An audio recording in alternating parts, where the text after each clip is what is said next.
Thank you. So, Nivedita, this is actually a goosebumps moment for me. Absolutely. Right? We've known each other for some 22 years now. Yes.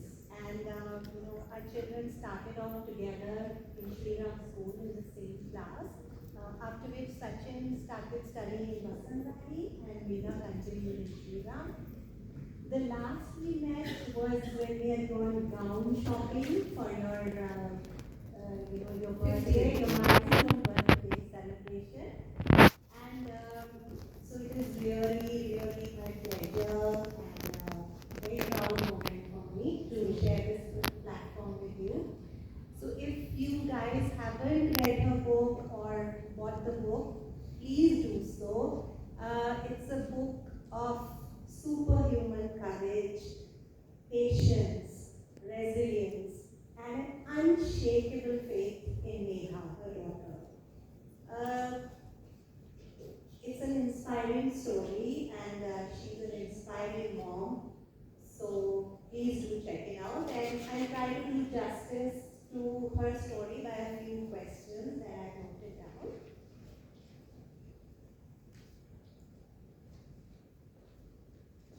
So firstly, Nivedita, I read this somewhere and it makes me so happy that I just have to start with a quote. The strongest steel is forged by the hottest fires. It is pounded and struck repeatedly.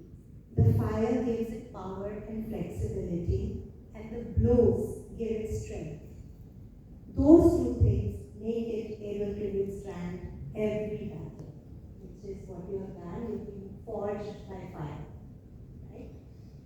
So, getting on to the questions, Nivedita, you have written in your book, I hope that reading this helps teachers and doctors to become more compassionate and understanding. What motivated you to write about your inspirational journey with Neha in the format of book?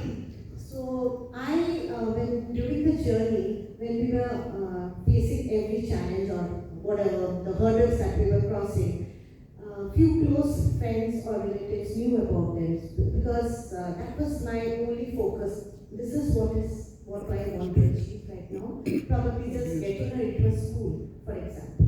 So once it was achieved, people said write about it so that others who are also struggling will get to learn. I said, yeah, that sounds so nice. But by the time she got into school, probably I have another set of challenges waiting for me. So I rather get ready to face those challenges. Writing a book sounded nice, but I didn't have the time and the energy and you would say the courage to write a book. That time all my focus was on the child. But during the pandemic, I found the time. A friend told me that, could you please write a paragraph on Nida, how it is. When I started to write a paragraph, it became a chapter. And when I started one chapter, then it went on. So I started writing blogs and my friends started loving them.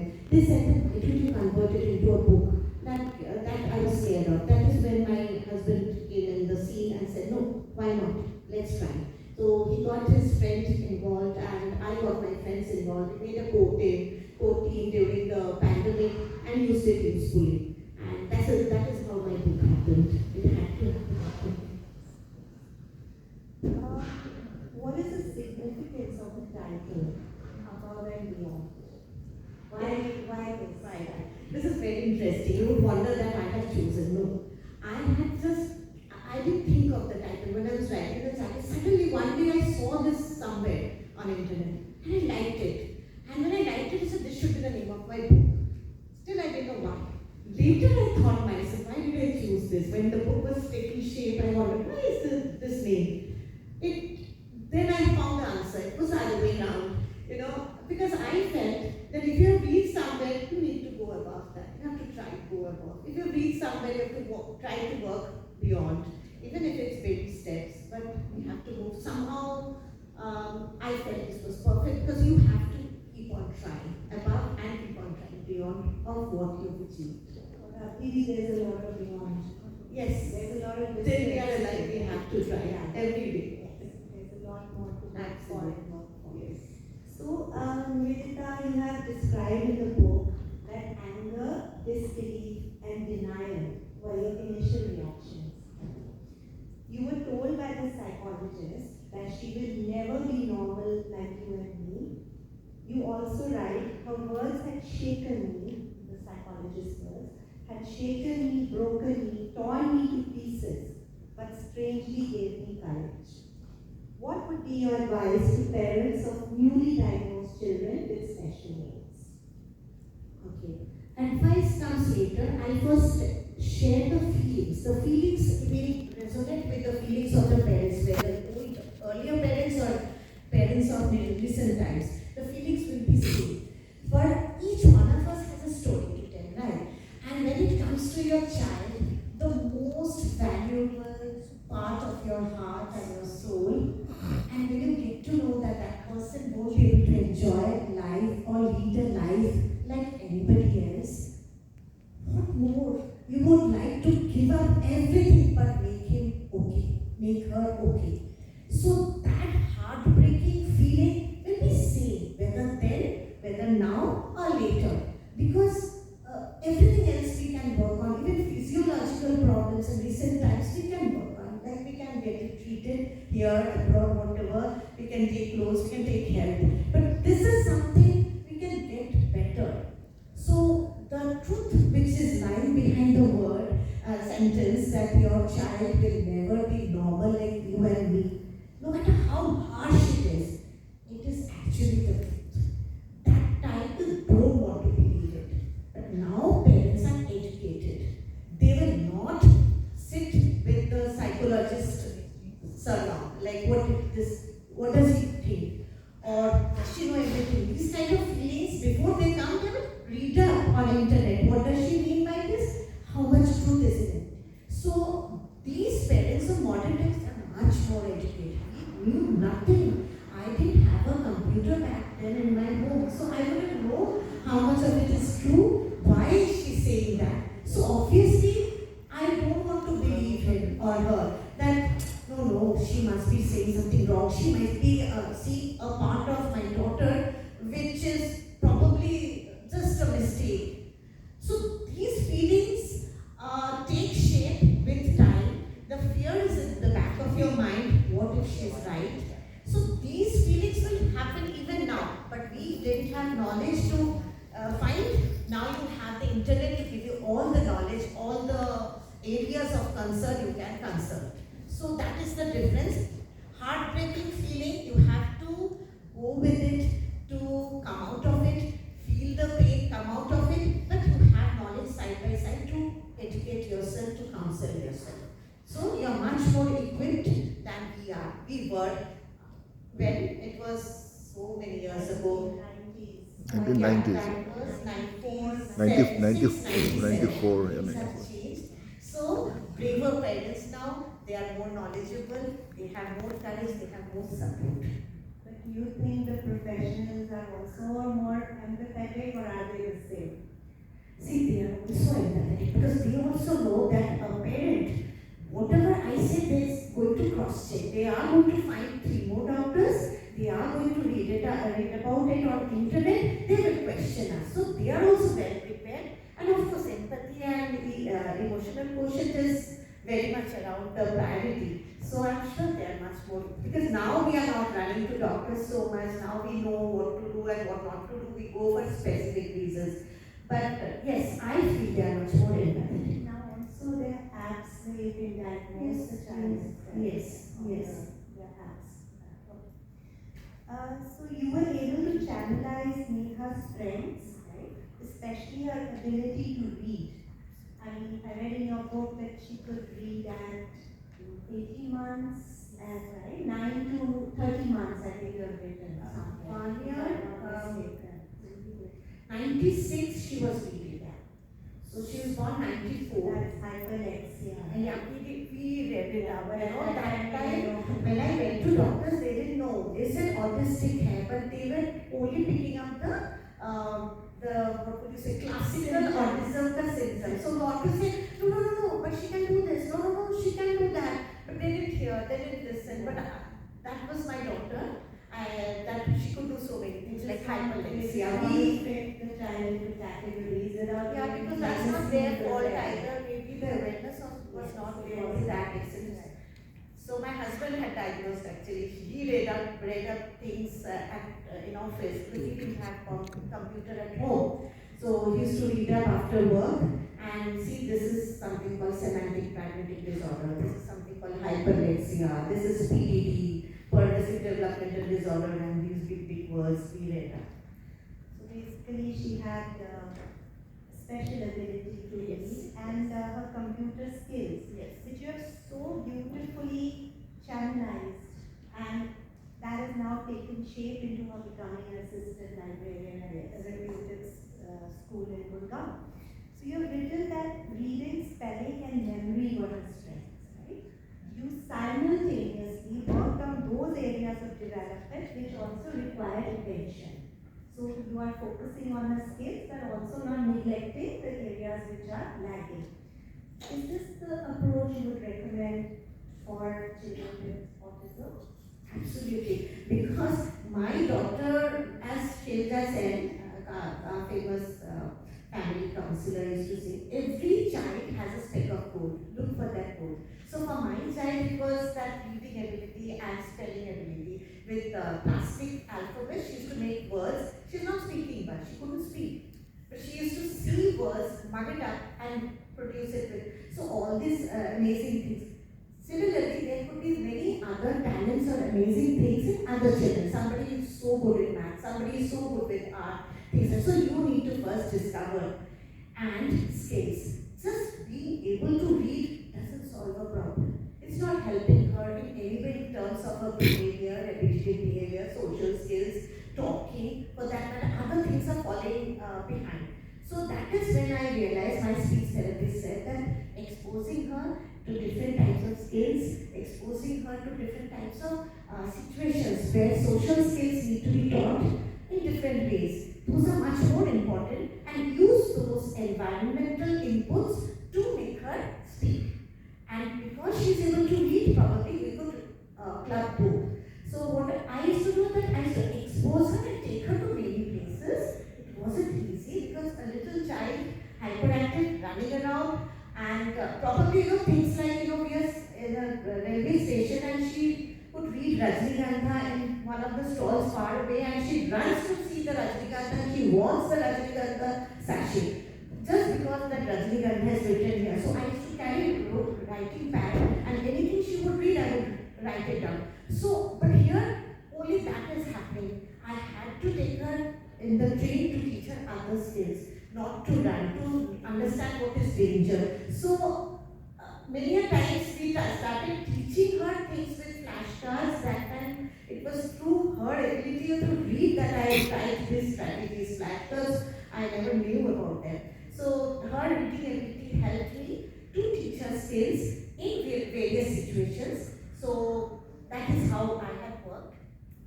It is very important when you are teaching the child to sit for a music class or something. It has to interest her. To cause that interest, probably we gave her words. This is the song we are going to. She's looking at the words and she's listening to the song and sitting there. So various skills were taught using that strength of hers.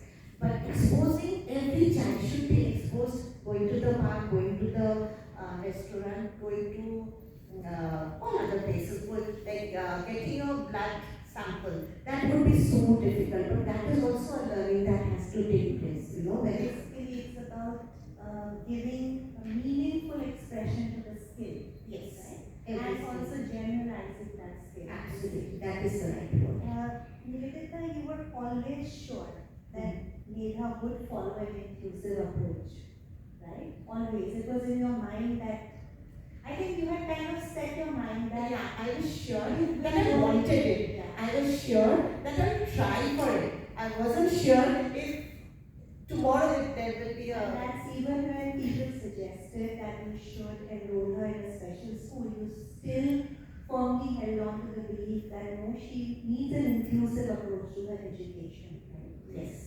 You made her participate in all the extracurricular activities like swimming, yoga, dance, art. I was really impressed by the way you went about, tapping into people resources for her even regular persons, they're not special eds who are teaching her these skills. So you have written somewhere that I also realized that no one would come forward to help unless I asked.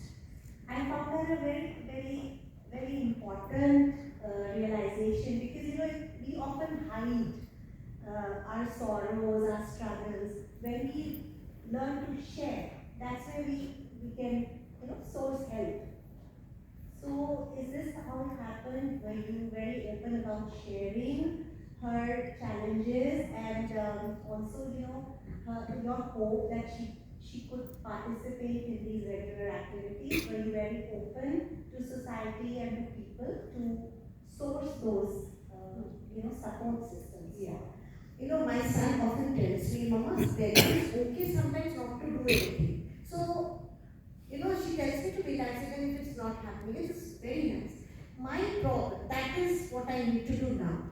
Then, that need to use every second fruitfully to teach the child, teach myself or the community in some way or the other, just not teach, make them aware.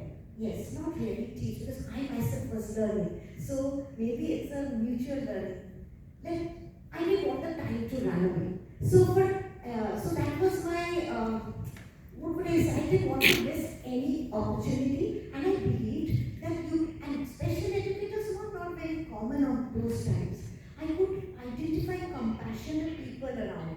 A person who's compassionate, if knows how to handle a child who needs a little more help in this, little more help in that, and a little more patience, it's done. And you discovered strategies. Special education is what? People must have discovered strategies on basis of, children. They must have seen the needs of the various children and, this is working for that person. So that kind of testing we were doing. Like I used to, this compassionate lady who taught her dance, I told her, how about doing this? Just doing one step at a time. What is all this baby and all? Doing one thing at a time. Breaking down into small, divisions of instruction. That is what we discovered because that is what started working, whether art, whether dance, whether swimming, whether anything else or handwriting. So that is working then, that is working now, even after so many theories. And what we needed is patience, compassion, faith in the child, and the intent to do it. That is what we did. You also went on these family vacations and birthday parties, and you never shied away from I was open about it. giving her a very rich exposure to life, right? Were you never deterred by the attitude of society, her peers, and judgmental people? Because in your book you have mentioned, my daughter has been laughed at innumerable times in different situations. I realized maybe Megha is blessed with autism. She is saved from the pain I felt by people's ignorance. So the child is not aware of persons laughing or ridiculing him or her, but the parent is aware of it. How do you develop a thick skin? This is an ongoing process, I think. And after some time, these things stop mattering to you. I remember 2014, and this was out in Kashmir. I forget that Srinagar, we had that garden. The park, Shahi Bagh or something, Shaheen Bagh. Shalimar Bagh and all. There was a big group of students, and we divided each other, father and son, and mother and daughter. We went this way and that way. And all those children were calling other children to look at the lady, girl, and they are having good laughter. And I neither didn't know. She's walking like this with his chati tanke. She's walking. She as though something nice is happening. She's so proud. And see, the very fact that I still remember this now is that it hurts. Yes. It hurts. I can't deny the fact that but I saved I was happy that at least the boys were saved from that pain. I didn't want that little brother to feel sad that his sister is being laughed at. I did call, I had to do something. I did call that child, because you're laughing at her. Why? Because she's fat.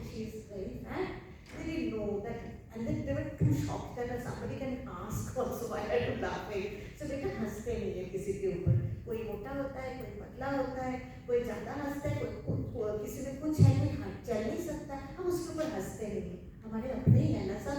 तो he was too shocked and he walked away. So maybe I thought maybe I could bring one brain to thinking or probably realizing that it's not. So these feelings come, and at this moment they don't matter to me at all. So I think I'm going to speed up because I see Radha indicating from the side. You know, maybe that we can talk and carry on forever, right?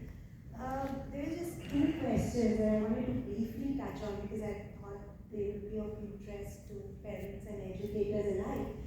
A quick word on what has been your experience with medication, right?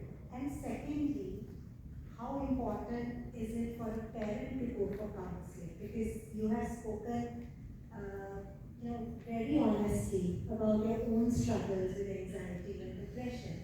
So can you just do this real quickly and then we can summarize and then we can throw questions out to the audience.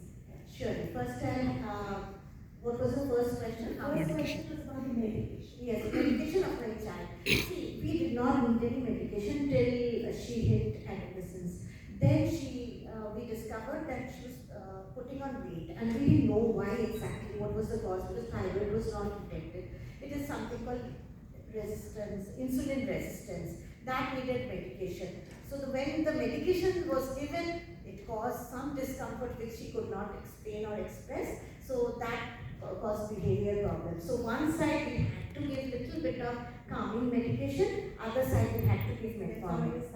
Yes, because, and the saddest part is these children cannot pinpoint side effect. At that moment, she was not equipped. Through the years, I taught her to talk about pain, discomfort, and other different kinds of discomfort, what we can do about it, what we cannot do, and we must speak about the discomfort to your family. So then I had to give her calming medication so that her whatever discomfort was happening, because the other medication for insulin resistance and PCOD had to be given.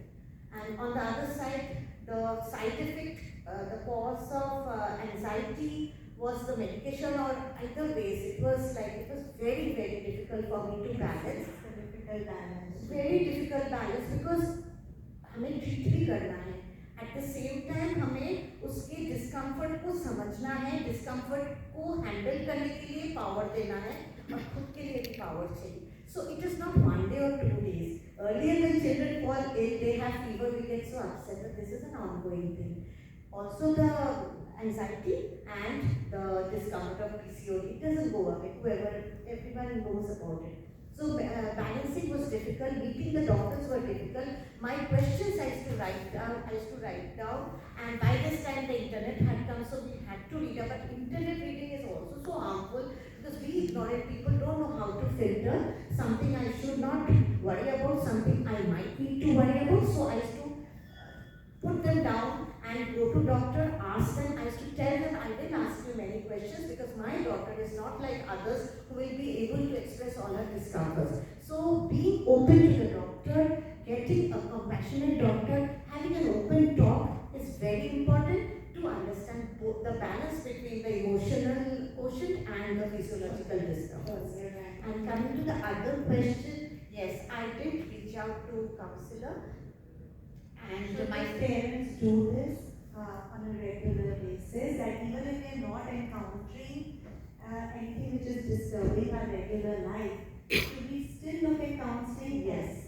It's a standard joke for me, with me, my colleagues and friends tell me. That you and I go for servicing. Yes, just the way we need a car servicing, I think 6 months a year.